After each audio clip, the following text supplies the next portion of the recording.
putting the fun into IPv4 fundamentals. Let's begin. If you, like me, find that time is very, very valuable, I want to make sure I optimize both of our time together. What I'd like you to do is I'd like you to pause the video and read through each of these 4 questions. If you can correctly answer and are comfortable with each of these questions, go ahead and skip this specific video, and I'll see you in the next video in this course.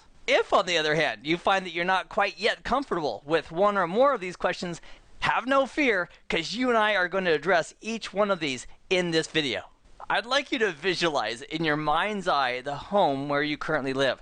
Whether it's an apartment, maybe it's a condo or a house, I'd like you to visualize what the roof looks like, what the front door looks like, and also I'd like you to look at, in your mind's eye, the address on your house. So I'm going to draw this house, and let's say the address, just for our example, is 123. Now I know that house number that you have might be slightly different, but one common thing that all homes have is they have an address. And not only do they have a house address, they also have a street address. For example, your neighbor over here at 125 and your neighbor over here at 121. They all have house addresses and they are all connected to the same common street. So let's say this is Elm Street, and I've got a question for you. Why is it that we use street names and house addresses as part of an address? In fact, why do we have addresses at all? And you might be saying, well, Keith, you have to have an address. For example, let's say that the mail carrier wanted to deliver mail to this house. If the mail carrier didn't have any idea about streets and house numbers, these addresses, if you will, we wouldn't have the ability to deliver or even get to a specific location. And that, my friend, is absolutely true. Addresses are very, very handy in the real world that we live in for both knowing where places are as well as the ability to deliver something like a piece of mail to that destination.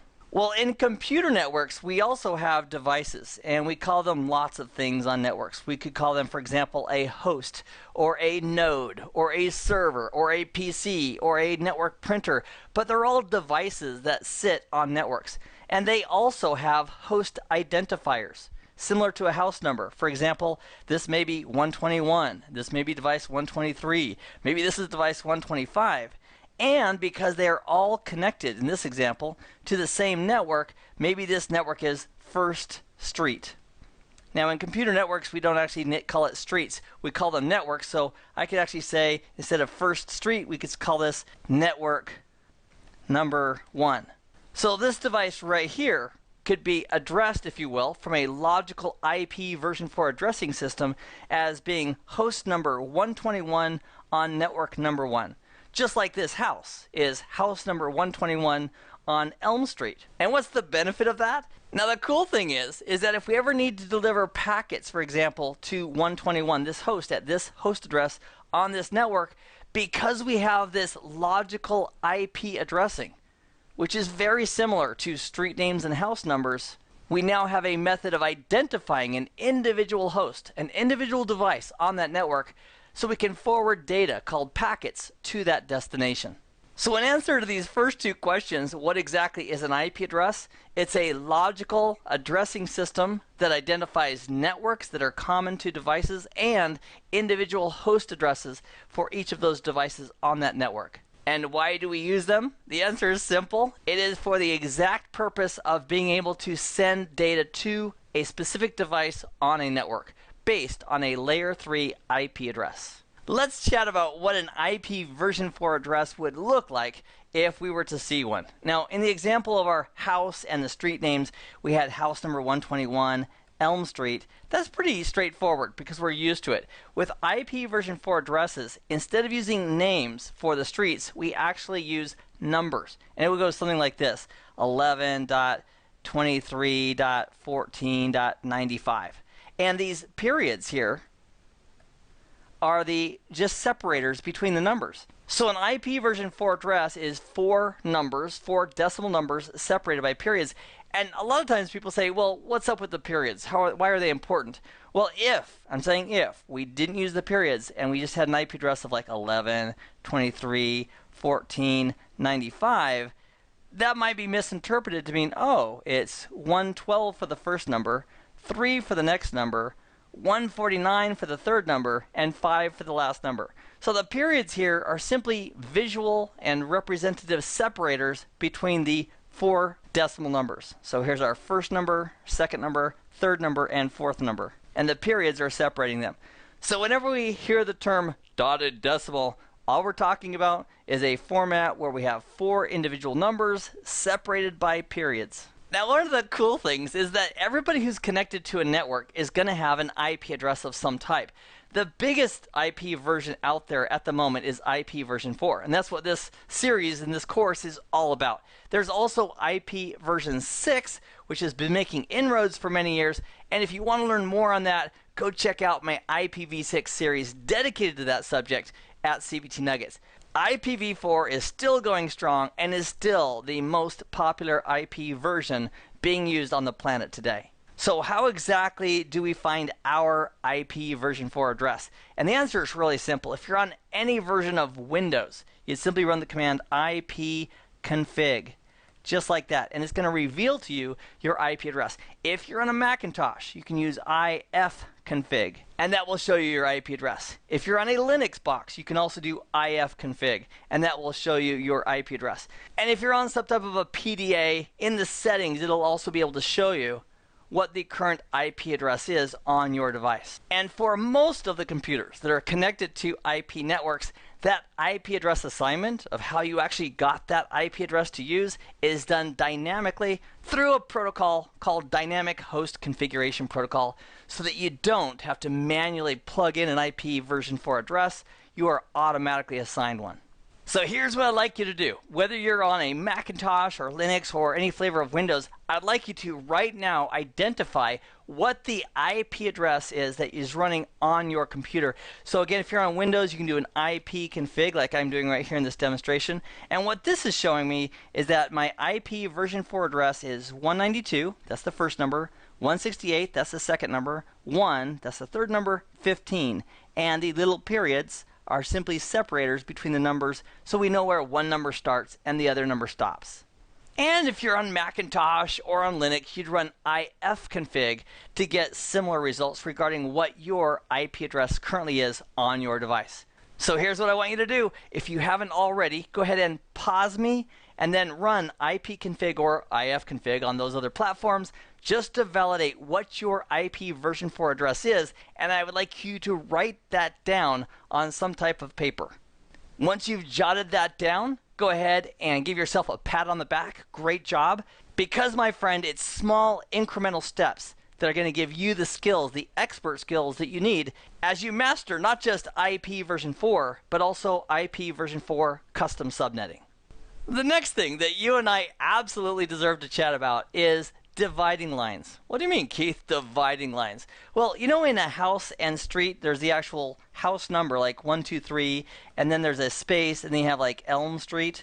So the mail carrier knows exactly what the house number is versus the actual street. Well, in an IP address like this one, we'll use mine as an example. In this address, which appears as 4 numbers separated by 3 periods, that's the dotted decimal format, the reality is that a portion of this IP address is representing the actual street or network. And unlike like Elm Street with house addresses, we put the actual network portion first, and then we have a dividing line, and then we have the actual host portion. So this would be like the street, and this would be like the house number. So if this is your first exposure to how Ipv4 addresses work, you just got to get used to the idea that they're going to put the street name first, which is just a number, and then the house number after. Now here's the big question.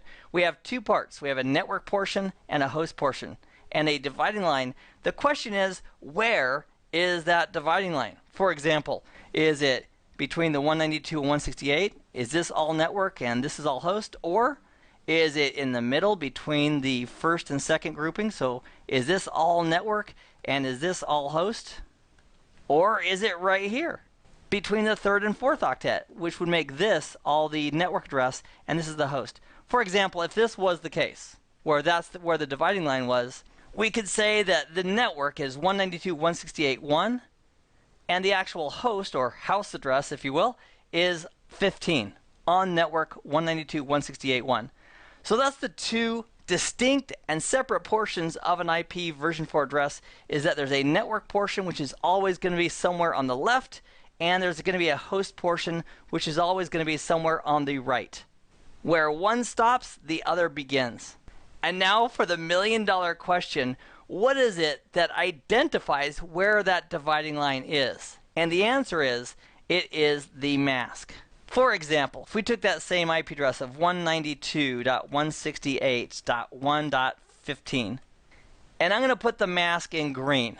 If we put a mask like this and said, these first three numbers, which are also referred to as octets, and we'll get into more of the binary in a separate discussion, but these first three numbers or first three octets, if the mask is indicating that those are all network, meaning they are representing the network, what is implied, which is not explicit, but it's implied, it's implying that the last number, or the last octet here, is available for host bits.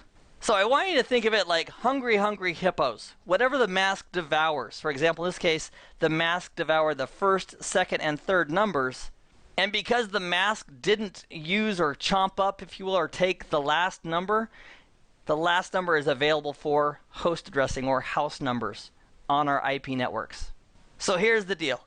We are going to get into the details and the math a little bit of behind why that works, but for this video, I want you to understand that the mask's only function, the only function of the mask is to identify where the dividing line is between the network, which is always on the left somewhere, and the host address, which is going to be on the right. Hey, let's do another example just to reinforce that. Let's say we have an address of 10.20.42.99. Now my question for you is, okay, where is the dividing line for this IPv4 address? Is it between the 10 and the 20, or the 20 and 42, or the 42 and 99? What you should be saying, and what I want you to say is, Keith, I don't know because I don't know what the mask is. For any IP address, it's the mask's responsibility to explicitly say this portion of the IP address is the network. So for example, if I told you that the mask was like this, and now if I asked you, okay, which portion of this IP address represents the actual network address, you'd say, ah, Keith, that's easy. That's the job of the mask. The mask indicated that the first two numbers are exactly the actual network address. And that implies that the last two numbers, which were not consumed by the greedy mask, are available as house addresses, or in the case of an IPv4 network, host addresses. So the little computer that's sitting on the 10.20 network could have the host address of 42.99, and what we'd actually see on that computer itself would be an IP address that looks like this, 10.20.42.99. It's all put together in one consistent string, and it's up to the mask to identify where that dividing line is between the network portion and the host portion. I have had a blast. Here's the action items I'd love for you to do. I'd like you to revisit those opt-out questions at the beginning of this video to make sure that you are now comfortable with each and every one of those. Secondly, any of the exercises that I've had you do in this video, for example, in this one we did a look at our IP address with ipconfig or ifconfig. If you haven't done that yet, please take a moment and make sure you do these small exercises. Inch by inch, life's a cinch. But big changes are often very difficult. My objective for you in this course is to make it very simple, and if you'll follow along with me step by step, we'll have you doing custom expert level subnetting in no time. So speaking of time, thank you very much for the time you've invested in this video. I hope this has been informative for you, and I'd like to thank you for viewing.